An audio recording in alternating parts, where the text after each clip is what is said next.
안녕하세요. 저는 올해로 80이 된 산부인과 생리학 전문의 박현우 원장입니다. 오늘 영상은 단순한 건강 이야기가 아닙니다. 평생을 함께 살아온 배우자와의 거리감, 그것이 왜 생기고 어떻게 다시 가까워질 수 있는지 과학과 마음의 언어로 풀어드리겠습니다. 요즘 진료실에 오시는 많은 남성들이 조용히 고백하십니다. 박 원장님, 이제는 아내 손도 잘 잡지 않습니다. 대화도 줄고 잠자리 이야기는 꺼내기조차 부담스럽습니다. 하지만 놀라운 사실은 이건 노화 때문이 아닙니다. 몸의 문제가 아니라 호르몬과 감정의 회로, 다리가 서서히 식어버린 결과일 뿐입니다. 다시 따뜻하게 되살릴 수 있습니다. 단, 방법을 알아야 합니다. 저는 의사로서 수천 명의 부부를 보았습니다. 서로 사랑하지만 표현을 잊은 채 살아가는 60대, 70대 부부들. 그중 일부는 단 한 달 만에 20년 전에 웃음을 되찾았습니다. 그들이 바꾼 것은 단 한 가지, 몸의 관리가 아니라 마음의 순환이었습니다. 지금 이 영상을 보고 계신다면 이미 첫걸음을 내디디신 겁니다. 이제 저와 함께 30일의 회복 루틴을 실천해 봅시다. 당신의 손끝에서, 시선에서, 그리고 한마디 말 속에서 사랑 호르몬이 깨어나게 될 것입니다. 영상 끝까지 함께 하신다면 당신의 관계는 단순히 회복되는 것을 넘어 다시 설레는 부부로 돌아갈 수 있습니다. 그러니 구독과 좋아요, 그리고 다시 시작합니다 라는 의미로 댓글에 숫자 2를 남겨주세요. 이제 첫 번째 비밀로 들어갑니다. 많은 남성들이 이렇게 말합니다. 박 원장님, 나이가 들면 다 그렇지 않습니까? 하지만 아닙니다. 나이가 문제가 아니라 호르몬의 균형이 깨진 것이 원인입니다. 우리 몸은 40대 이후부터 남성 호르몬인 테스토스테론이 매년 1%씩 감소합니다. 이 수치가 60세를 넘어서면 뇌는 생식 기능이 줄었다고 인식하며 에스트로겐, 즉 여성 호르몬의 비율을 상대적으로 높입니다. 이때 나타나는 변화는 단순히 성욕 저하가 아닙니다. 감정이 예민해지고 피로가 쌓이며 무기력함이 찾아옵니다. 하지만 여기서 중요한 사실이 있습니다. 테스토스테론은 단지 성기능을 좌우하는 호르몬이 아닙니다. 자신감, 활력, 부부간의 따뜻한 태도까지 조절하는 감정 호르몬이기도 합니다. 즉, 이 호르몬이 떨어지면 몸이 식는 것보다 먼저 마음이 식습니다. 그런데 대부분의 남성은 이 변화를 성격 탓이나 아내의 변화 탓으로 돌립니다. 요즘 아내가 예전 같지 않다. 내가 말을 걸면 왜 귀찮아하는 걸까? 하지만 과학적으로 보면 당신의 뇌가 이미 감정의 냉각길에 들어선 것입니다. 놀라운 연구가 있습니다. 미국 보스턴 의대 한 연구에서 테스토스테론 수치가 낮은 남성은 배우자에게 미소를 보이는 횟수가 하루 평균 43%나 줄었다고 합니다. 즉, 호르몬의 변화가 표정과 말투, 거리감까지 바꿔놓는 것입니다. 하지만 희망적인 사실도 있습니다. 호르몬의 균형은 운동이나 음식보다 더 간단한 자극으로 회복될 수 있습니다. 바로 감정의 접촉입니다. 이제부터 한 달 동안 몸의 회복보다 마음의 회복을 먼저 시작할 겁니다. 왜냐하면 호르몬은 대화와 접촉에 반응하는 생명 신호이기 때문입니다. 당신이 먼저 손을 내밀 때 당신의 천은 0.3도 오르고 테스토스테론이 미세하게 상승합니다. 그리고 그 신호는 아내의 뇌로 전달되어 사랑 호르몬 옥시토신을 자극합니다. 이 모든 것이 단순히 감정이 아니라 의학적 순환입니다. 몸이 먼저 식은 이유를 알았다면 이제는 다시 따뜻하게 만드는 순서를 배워야겠지요. 다음 장에서는 바로 그 호르몬 회복의 핵심인 옥시토신의 비밀을 알려드리겠습니다. 많은 분들이 옥시토신 하면 단순히 출산이나 모유 수유 때 분비되는 여성 호르몬쯤으로 알고 계십니다. 하지만 실제로는 남성과 여성 모두에게 작용하며 사랑을 기억하게 하는 호르몬, 그리고 관계를 회복시키는 가장 강력한 생물학적 열쇠입니다. 옥시토신은 단순히 스킨십에서 나오는 호르몬이 아닙니다. 이 호르몬은 우리가 누군가의 눈을 바라볼 때, 감사 인사를 전할 때, 또는 수고했어 한마디를 건넬 때도 분비됩니다. 즉, 관심이라는 감정이 생리적으로 눈에 보이는 형태로 표현된 것이 바로 옥시토신입니다. 놀라운 사실은 60대 이후에도 이 호르몬은 여전히 풍부하게 만들어질 수 있다는 점입니다. 단 조건이 있습니다. 그것은 마음이 열려 있어야 한다는 것. 억지로 포옹하거나 의무적으로 대화하는 것으로는 아무런 변화가 일어나지 않습니다.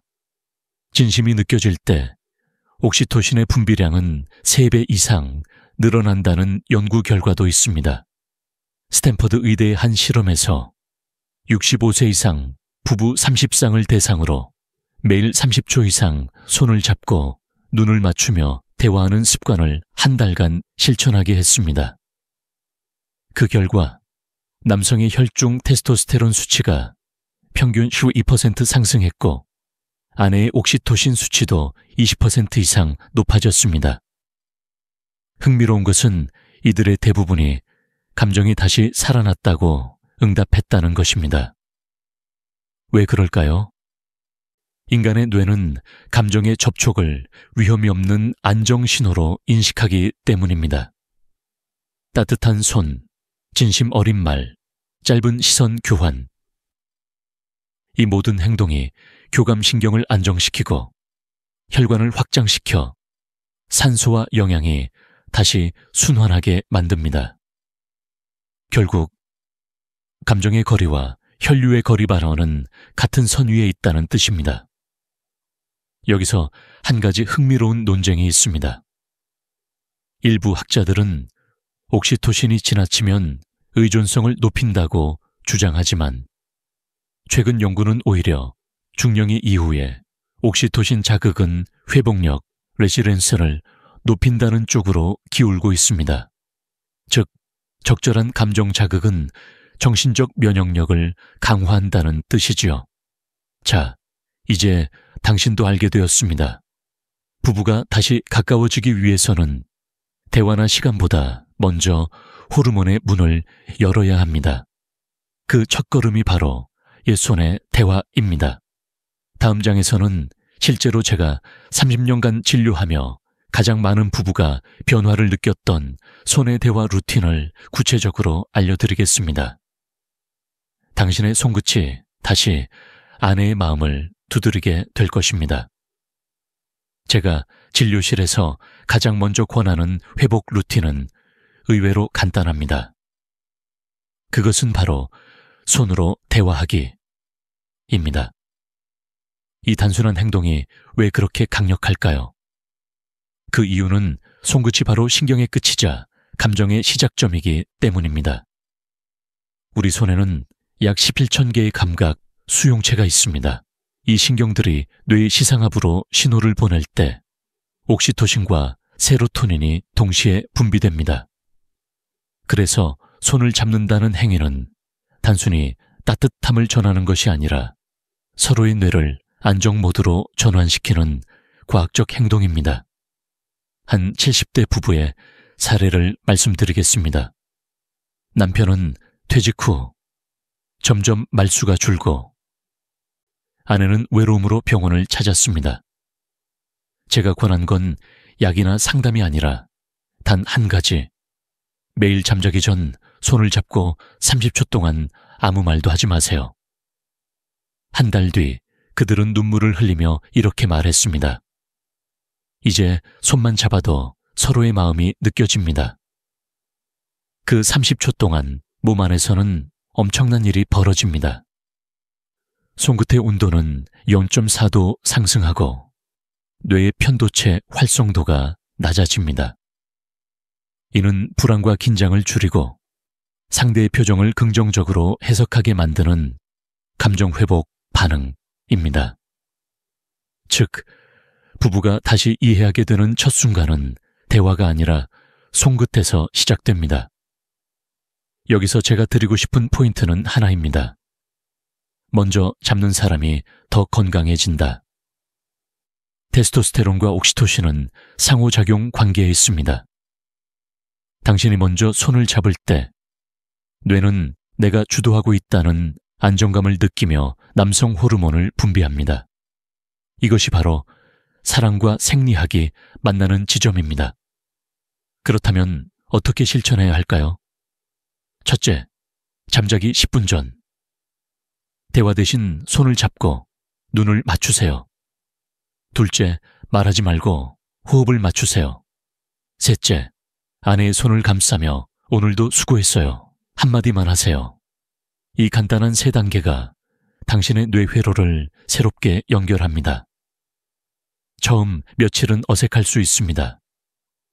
하지만 2주만 지나면 손을 잡는 습관이 뇌에 각인되고 이때부터는 몸이 기억하는 사랑원으로 바뀝니다. 이건 단순한 감정놀이가 아닙니다. 하버드 대학 연구에서도 손을 자주 잡는 부부는 심박수가 더 안정적이고 수면 호흡이 깊으며 혈압이 낮아지는 것으로 나타났습니다. 즉, 사랑은 최고의 혈압약이 될 수 있다는 이야기입니다. 당신의 손끝이 지금 식어 있다면 그건 관계가 멀어진 게 아니라 호르몬이 잠시 멈춘 것뿐입니다. 오늘 밤 단 30초만 실천해 보세요. 그 짧은 순간이 한 달 뒤 20년 전의 온기를 되돌려 줄 것입니다. 다음 장에서는 손의 대화 다음 단계, 공감의 식탁을 만드는 법, 즉 함께 먹는 순간이 어떻게 사랑 호르몬을 자극하는지를 알려드리겠습니다.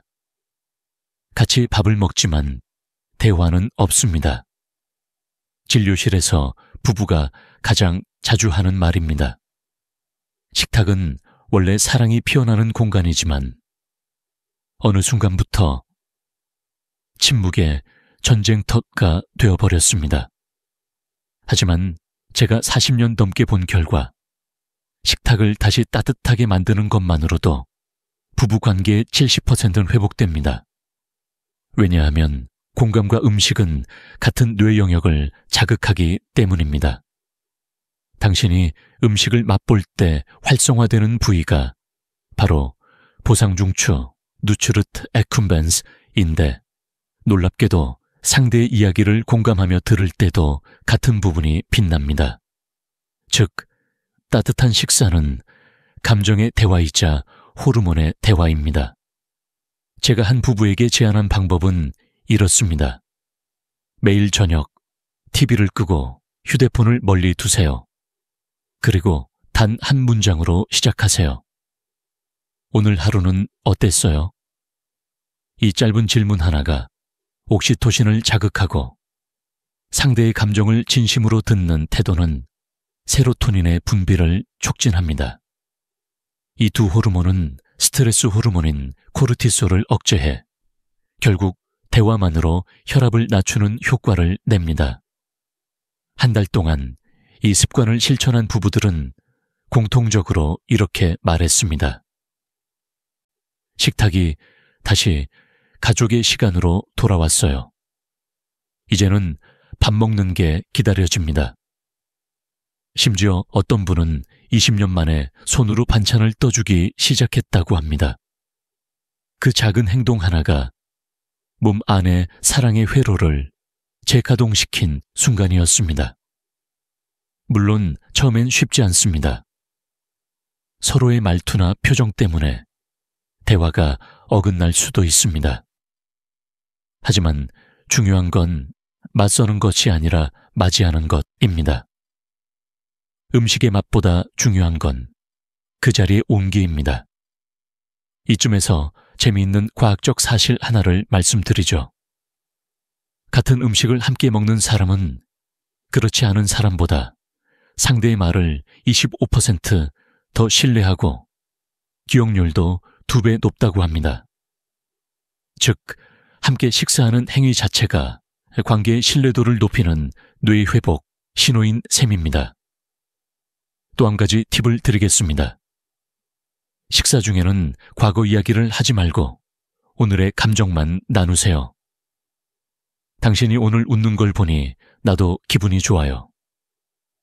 이 한마디가 테스토스테론을 자극해 남성의 자신감을 회복시키고 동시에 아내의 옥시토신 분비를 촉진해 감정의 연결을 강화합니다. 결국 공감의 식탁이란 음식보다 대화가 더 맛있어지는 공간을 만드는 것입니다. 그리고 그 식탁이 따뜻해지면 침실도 자연스럽게 따뜻해집니다. 이제 당신은 손의 대화와 식탁의 공감을 배웠습니다. 다음 단계는 단 5분이면 충분합니다. 바로 부부가 하루를 마무리하며 감정을 정리하는 5분 대화 훈련입니다. 이 루틴이 완성되면 당신의 하루는 다시 둘이 함께 끝나게 됩니다. 지금부터 말씀드릴 세 번째 회복 루틴은 제가 수천 명의 부부에게 권해온 가장 단순하지만 가장 강력한 방법입니다. 이름하여 하루 5분의 대화 훈련 틀입니다. 대부분의 부부는 대화를 의견의 교환으로 생각하지만 사실 건강한 대화는 감정의 순환입니다. 그리고 이 순환은 매일 5분이면 충분합니다. 시작은 이렇게 간단합니다. 잠들기 전 서로에게 하루를 짧게 나누는 것입니다. 오늘 기분이 어땠어요? 당신이 아침에 웃던 게 기억에 남아요. 이런 대화는 겉보기엔 작지만 뇌에서는 엄청난 호르몬 반응이 일어납니다. 테스토스테론과 옥시토신이 함께 분비되어 긴장한 교감신경이 이완되고 안정호흡이 유도됩니다. 결국 하루의 피로를 함께 녹이는 의식이 되는 것이죠. 한 환자 부부의 이야기를 들려드리겠습니다. 72세의 남편은 늘 무뚝뚝했습니다. 퇴직 후엔 말 한마디 없이 TV만 보던 그가 어느 날 제게 말했습니다. 원장님, 요즘 이상하게 아내가 자꾸 내 옆에 앉아요. 제가 미소 지으며 물었습니다. 무엇을 바꾸셨습니까? 그는 대답했습니다. 그냥 매일 5분 서로 하루 얘기를 했습니다. 이 짧은 훈련은 부부의 관계를 회복시킬 뿐 아니라 뇌 기능과 신체 건강에도 변화를 줍니다. 하버드대 연구에 따르면 매일 5분의 진심, 어린 대화를 가진 부부는 기억력 저하율이 40% 낮고 우울감이 50% 줄었습니다. 심지어 남성의 수면질이 향상되어 밤중에 깨어나는 횟수가 절반 이하로 떨어졌다고 합니다. 중요한 건 무엇을 말하느냐가 아니라 어떻게 듣느냐입니다. 상대의 말을 끊지 말고 평가하지 말고 그저 고개만 끄덕이세요. 그 순간 뇌의 미런 뉴런이 작동하면서 상대의 감정을 나의 감정으로 받아들이는 공감 반응이 일어납니다. 이것이 부부가 다시 연결되는 첫 회선입니다. 일부에서는 5분 대화로 관계가 바뀌겠느냐고 반문합니다. 하지만 제가 드리고 싶은 대답은 분명합니다. 5분은 사랑이 자라기엔 충분한 시간입니다. 사랑은 갑작스러운 열정이 아니라 매일의 미세한 온기에서 자랍니다. 이제 매일 밤 서로에게 이렇게 말해보세요. 오늘 당신 덕분에 마음이 편했어요. 그 한마디가 내일의 사랑을 준비합니다. 자, 이제 당신은 손의 대화, 공감의 식탁, 그리고 5분 대화 훈련까지 익혔습니다. 이제부터는 피해야 할 습관들, 즉 관계를 서서히 쉽게 만드는 나쁜 패턴들을 알아야 합니다. 다음 장에서는 첫 번째 나쁜 습관, 무의식적 회피, 즉 침묵이 관계를 망치는 이유를 알려드리겠습니다. 남성 환자들에게 이런 말을 자주 듣습니다. 원장님, 싸우기 싫어서 그냥 말 안 합니다. 하지만 저는 단호히 말합니다. 그 침묵이 당신의 관계를 가장 빠르게 식게 합니다. 나이가 들수록 많은 부부가 대화를 피합니다. 괜히 말하면 싸울까봐, 이제 말해도 소용없을 것 같아서. 그러나 과학적으로 침묵은 단순한 방어가 아니라 정신적 단절의 신호입니다. 뇌의 감정 중추인 편도체는 대화를 피할 때 오히려 더 활성화됩니다. 즉, 말하지 않아도 몸은 스트레스 반응을 느끼고 있다는 뜻이죠. 한 연구에 따르면 부부가 하루 10분 이상 대화를 피하는 기간이 2주 이상 지속되면 뇌의 미러뉴런 반응이 40% 이상 감소한다고 합니다. 이는 곧 상대의 감정을 읽는 능력을 잃는다는 뜻입니다. 결국 대화를 피하는 침묵이 사랑의 감각을 무디게 만드는 것입니다. 70세의 한 남성 환자가 있었습니다. 그는 아내와 1년 넘게 거의 말을 하지 않았습니다. 싸운 것도 아닌데 그냥 대화가 끊겼습니다. 그가 말하길 처음엔 편했답니다. 서로 잔소리 안 하고 조용했으니까요. 하지만 어느 날, 아내의 생일날, 그는 밥상에 앉은 채 아내의 눈을 보지 못했습니다. 그날 이후 무언가 돌이킬 수 없다는 걸 느꼈습니다. 그는 그제야 깨달았죠. 말하지 않는 건 평화가 아니라 멀어짐의 시작이었다는 걸. 침묵은 피로에서 오는 습관입니다. 그러나 문제는 그 피로가 감정의 연결선을 끊는다는 것입니다. 말을 멈추면 호르몬도 멈춥니다. 옥시토신은 소리와 공감을 통해 분비됩니다.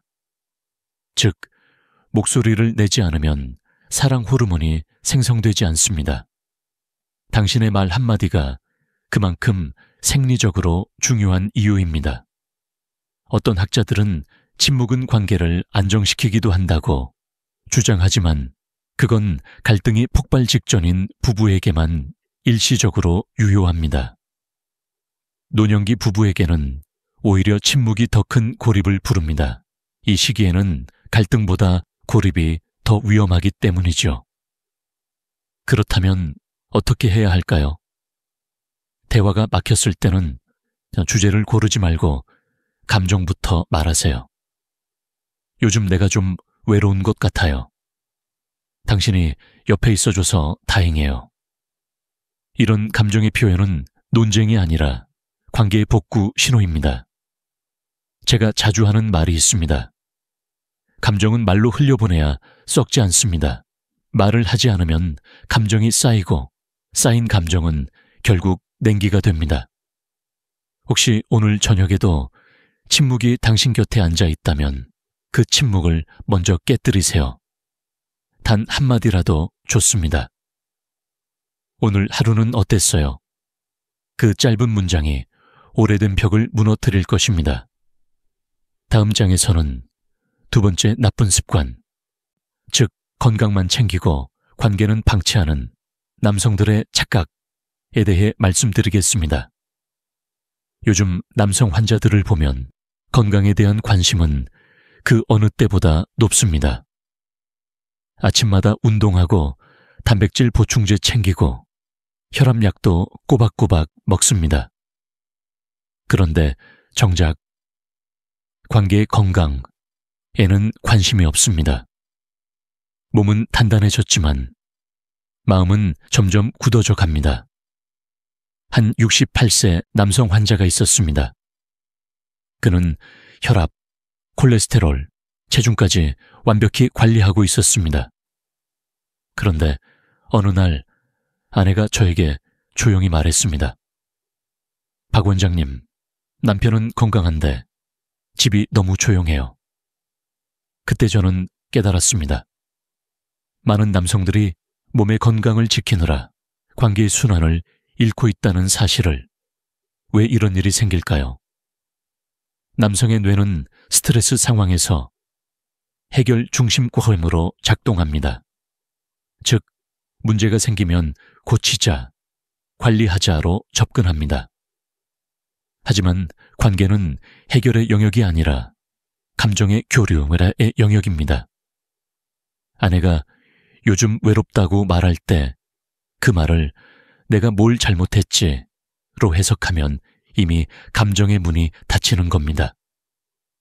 또한 테스토스테론이 감소한 중년 이후에는 자신감의 형태가 바뀝니다. 젊을 땐 성취나 근육에서 자신감을 느꼈다면 이제는 감정의 안정감 내서 자신감이 생깁니다. 즉, 아내와의 관계가 따뜻할수록 남성 호르몬도 다시 활성화됩니다.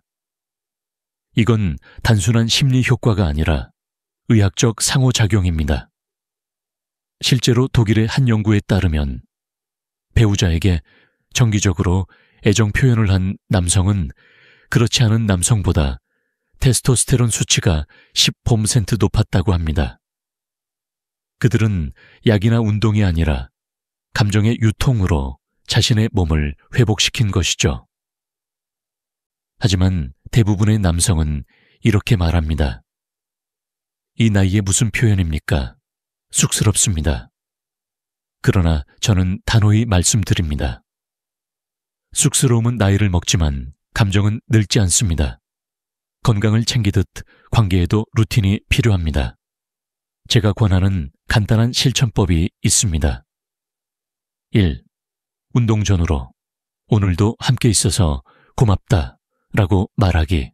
2. 식사 중 당신 덕분에 건강 유지된다고 감사 표현하기. 3. 잠들기 전 손을 잡으며 하루를 마무리하기. 이 세 가지는 약보다 강력합니다. 왜냐하면 혈액순환, 호르몬 균형, 수면 리듬까지 감정 교류와 연결되어 있기 때문입니다.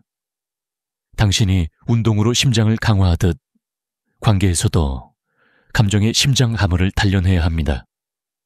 몸이 아무리 건강해도 마음이 막히면 호르몬의 흐름은 멈추고 사랑은 마릅니다. 오늘부터 건강관리, 루틴에 하루 한 번 감정 표현화를 추가해보세요. 이건 사랑을 위한 운동입니다. 그리고 그 운동의 결과는 근육보다 오래 갑니다. 다음 장에서는 세 번째 나쁜 습관, 자존심 때문에 감정을 묻어버리는 남성들의 자존심의 덫에 대해 이야기하겠습니다. 이 덫을 풀면 당신의 관계는 훨씬 부드러워질 것입니다. 남성 환자들에게 이런 질문을 해보면 대부분 이렇게 대답합니다. 박 원장님, 미안하다는 말을 못하겠어요. 이상하게 입이 안 떨어집니다. 그럴 때 저는 조용히 대답합니다. 그건 자존심이 아니라 오래된 두려움입니다. 남성에게 미안하다는 말은 패배를 인정하는 것처럼 느껴집니다. 젊을 때부터 가족을 지키는 사람, 문제를 해결하는 사람으로 살아왔기에 사과는 곧 자신의 권위가 흔들리는 일처럼 여겨집니다. 하지만 인생의 후반전에서는 이 사고방식이 관계를 서서히 고립시킵니다. 뇌과학적으로 볼 때 사과는 뇌의 전두엽과 변형의 조화를 회복시킵니다. 즉, 이성 전두엽과 감정 변형에 이 균형을 맞추는 가장 빠른 방법입니다. 미안합니다 라는 한마디가 나오면 뇌는 즉시 세로토닌을 분비하고 상대방의 뇌에서는 옥시토신이 함께 분비됩니다. 이 두 호르몬이 서로 맞물리며 긴장된 관계를 완화시키는 것입니다. 그럼에도 불구하고 많은 남성은 자존심을 이유로 침묵을 선택합니다. 하지만 그 자존심은 사실 외로움에 가면 sil 때가 많습니다. 70대의 한 남성 환자는 이런 말을 했습니다. 아내와 다투면 꼭 내가 이겨야 속이 시원했는데 이제는 그 이긴 싸움이 왜 이렇게 허전한지 모르겠습니다. 그는 몇 년 만에 처음으로 아내에게 미안하다고 말했고 그날 밤 둘은 30년 만에 함께 산책을 나갔다고 합니다. 미안하다는 말은 단순한 사과가 아닙니다. 감정의 회로를 다시 잇는 전류입니다. 한 번의 사과가 수십 년 쌓인 냉기를 녹일 수 있습니다. 물론 사과에도 방법이 있습니다. 첫째, 타이밍입니다. 감정이 격해졌을 때 사과하면 방어가 먼저 작동합니다. 감정이 잦아든 뒤 조용히 말하세요. 그때 내가 말이 좀 거칠었어요. 미안해요. 둘째, 이유를 붙이지 마세요. 내가 화난 이유는 말이야. 같은 말은 오히려 다시 상처를 만듭니다. 사과에는 이유가 필요 없습니다. 진심만 있으면 충분합니다. 저는 의사로서 수많은 부부를 봤습니다. 그런데 가장 감동적인 순간은 고가의 치료제나 영양제가 아니라 남편이 조용히 미안해요 라고 말했을 때였습니다. 그 짧은 한마디가 눈물보다 강력한 치료제였습니다. 일본의 한 심리학자는 말했습니다. 노년의 사랑은 사과의 개수만큼 깊어진다. 그 말은 의학적으로도 맞는 말입니다. 왜냐하면 사과는 감정의 순환을 되살려 심장 박동과 호흡까지 안정시키기 때문입니다. 혹시 당신도 마음속에 아직 풀지 못한 미안함이 있습니까? 오늘 저녁 용기를 내어 한마디만 해보세요. 미안했어요.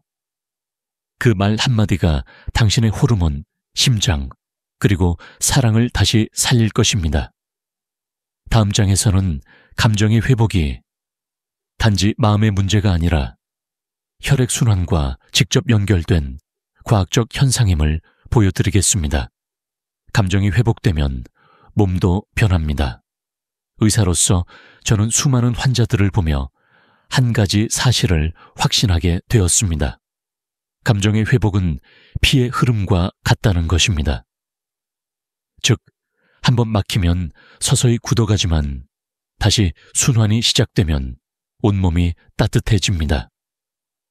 우리가 흔히 속이 답답하다, 가슴이 막힌다고 표현하는 이유도 여기에 있습니다. 그건 단순한 비유가 아닙니다. 실제로 감정이 막히면 자율신경계가 불안정해지고 혈관이 수축하며 혈류량이 감소해 천이 떨어집니다. 결국 마음의 냉기가 몸의 냉기로 이어지는 것입니다. 그런데 반대로 감정이 회복되면 신체의 변화도 분명히 나타납니다. 배우자와 따뜻하게 대화하거나 손을 잡았을 때 우리의 혈관 내피세포는 엔도텔린 윈이라는 수축물질의 분비를 줄이고 대신 산화질소 NON라는 확장물질을 활성화합니다. 이 물질이 혈관을 넓히고 혈압을 낮추며 심장과 뇌로 향하는 산소 공급을 원활하게 만듭니다. 즉, 사랑과 혈류는 같은 리듬으로 흐릅니다. 감정이 살아나면 피가 따뜻해지고 피가 따뜻해지면 다시 감정이 살아납니다. 이건 시적 표현이 아니라 실제 생리학적 순환의 법칙입니다. 저는 종종 환자들에게 이렇게 말합니다. 아내의 손을 자주 잡으세요. 그게 최고의 혈관 치료제입니다. 약보다 중요한 것은 감정의 순환을 다시 여는 것입니다. 한 70암세 남성 환자의 예를 들어볼까요? 그는 심근경색 수술 후 늘 무기력했고 부부관계도 거의 단절된 상태였습니다. 하지만 하루에 단 10분 손을 잡고 대화하는 습관을 꾸준히 실천했습니다. 6개월 후 그의 혈압은 안정되었고 놀랍게도 성기능까지 자연스럽게 회복되었습니다. 그는 웃으며 이렇게 말했습니다. 의사 선생님, 약이 아니라 대화가 저를 살렸습니다. 이건 단순한 기적이 아닙니다.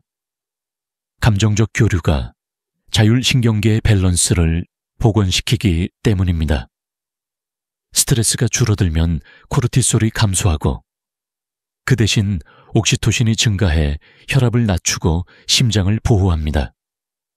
즉, 사랑은 혈액순환을 돕는 가장 오래된 치료법입니다. 물론 변화는 하루아침에 오지 않습니다. 피가 서서히 따뜻해지듯 감정도 서서히 풀립니다. 중요한 건 꾸준함입니다. 오늘 손을 잡고 내일 대화하고 모레 함께 웃는 것. 이 작은 행동들이 모여 감정의 순환로를 되살립니다. 혹시 지금도 마음이 식었다고 느끼시나요? 그렇다면 약을 바꾸기 전에 습관을 바꿔보세요. 감정의 순환은 약이 아니라 사람으로 회복됩니다. 그리고 그 회복은 당신이 먼저 손을 내밀 때 시작됩니다. 다음 장에서는 실제로 이런 변화를 이룬 한 부부의 이야기를 들려드리겠습니다. 그들은 단 30일 만에 잃어버린 손길을 되찾았습니다. 당신의 이야기와 크게 다르지 않을 겁니다. 이 이야기는 제 진료실에서 지금도 가장 기억에 남는 사례입니다. 남편은 72세, 아내는 69세. 결혼 45년 차의 부부였습니다. 남편은 심장질환으로 퇴직한 뒤 말수가 줄었고 아내는 그 침묵 속에서 점점 외로워졌습니다. 어느 날 아내가 눈물을 흘리며 제게 말했습니다. 박 원장님, 남편이 옆에 있어도 외로워요. 사람 냄새가 안 나요. 그 말에 남편은 아무 말도 하지 못했습니다. 그저 고개를 숙인 채 손을 꽉 쥐고 있었습니다. 그의 손등에는 혈관이 붉어져 있었고 오랜 세월의 고단함이 그대로 새겨져 있었습니다. 저는 그들에게 약이나 치료법 대신 한 달짜리 과제를 내주었습니다. 매일 밤 30초만 손을 잡으세요. 말하지 않아도 됩니다. 손의 온기만 나누세요. 처음 일주일은 어색했다고 합니다. 손을 잡는 일조차 이 나이에 무슨 이라며 쑥스러워했지요. 하지만 10일이 지나자 손의 온도가 다르게 느껴졌다고 했습니다. 남편은 처음으로 이렇게 말했습니다. 이상하게 요즘 잠이 잘 옵니다. 그건 단순히 숙면의 효과가 아니었습니다.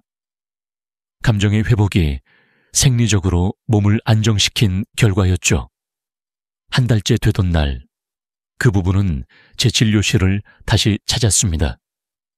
그들은 서로를 바라보며 웃고 있었습니다. 요즘은요, 아내가 말했습니다. 이 사람이 먼저 제 손을 잡아요. 그리고 남편이 조용히 덧붙였습니다. 아내의 손이 이렇게 따뜻한 줄 이제야 알았습니다. 그 순간 제 눈에도 눈물이 고였습니다. 의사로서 수많은 병을 고쳐왔지만 그날만큼은 사랑의 회복을 목격한 하루였습니다. 이후 검진에서 남편의 혈압은 안정적으로 낮아졌고 심박수도 정상으로 돌아왔습니다. 그는 약을 줄였고 표정엔 활력이 돌았습니다. 아내는 웃으며 말했습니다. 이젠 이 사람의 눈빛이 다시 예전 같아요. 이 한 달간의 변화는 의학이 아닌 마음의 재활이었습니다. 감정은 몸의 일부이며 사랑은 생리학의 연장선에 있습니다.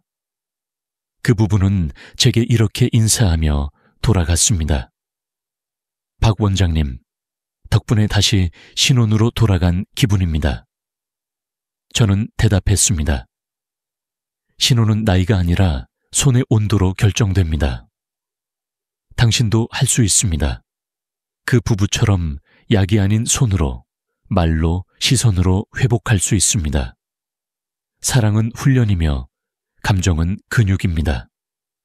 단 한 달만 꾸준히 움직이면 반드시 반응합니다. 다음 장에서는 마지막으로 당신이 이 모든 변화를 지속시키기 위해 필요한 용기와 존중, 그리고 사랑의 원칙을 말씀드리겠습니다. 그건 단지 부부의 기술이 아니라 인생의 회복법입니다. 지금까지의 이야기를 들으며 마음 한구석이 뜨거워졌다면 그건 단순히 감정의 여운이 아닙니다. 당신의 몸속에서도 이미 사랑의 회로가 깨어나기 시작했다는 신호입니다. 많은 분들이 이렇게 말씀하십니다. 박 원장님, 우리는 너무 늦은 것 같아요. 그럴 때마다 저는 미소를 지으며 대답합니다. 사랑에 늦은 나이는 없습니다. 단, 시작이 늦을 뿐입니다. 당신의 몸은 여전히 반응합니다. 당신의 뇌는 여전히 배우자를 기억하고 있습니다. 그리고 당신의 마음은 여전히 따뜻해질 준비가 되어 있습니다. 필요한 것은 오직 존중, 용기, 그리고 사랑, 이 세 가지뿐입니다. 먼저 존중, 리스펙트. 상대방의 감정을 판단하지 않고 들어주는 힘입니다. 당신이 그렇게 느꼈다면 그럴 수도 있겠네요.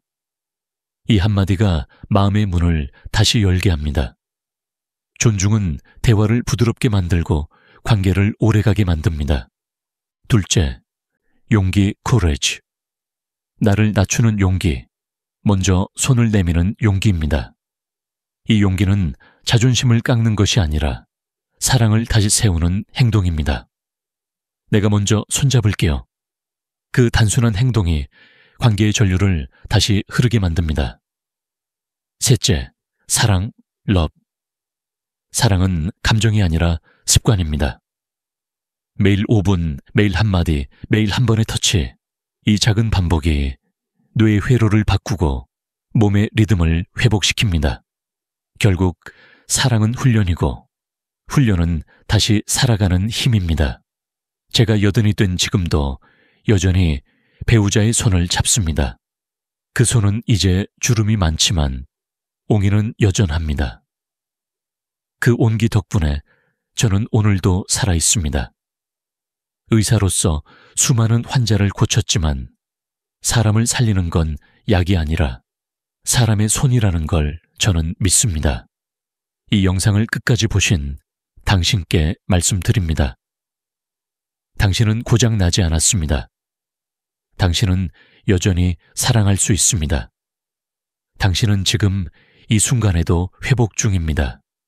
이제 당신의 차례입니다. 오늘 손을 잡으세요. 오늘 고마워요. 한마디를 건네세요. 그 순간 당신의 뇌는 사랑을 기억하고 당신의 심장은 다시 따뜻해질 것입니다. 이 영상이 마음에 닿았다면 구독과 좋아요, 그리고 다시 시작합니다. 라는 의미로 댓글에 숫자 2를 남겨주세요. 당신의 작은 용기가 누군가의 큰 희망이 될 것입니다. 다음 영상에서는 감정이 회복된 후 부부가 다시 친밀해지는 단계별 방법을 말씀드리겠습니다. 그건 오늘의 이야기보다 조금 더 깊고 당신의 삶에 꼭 필요한 두 번째 여정이 될 것입니다. 저는 박현우 원장입니다. 평생 당신의 건강과 사랑을 지켜드릴 의사로 남겠습니다.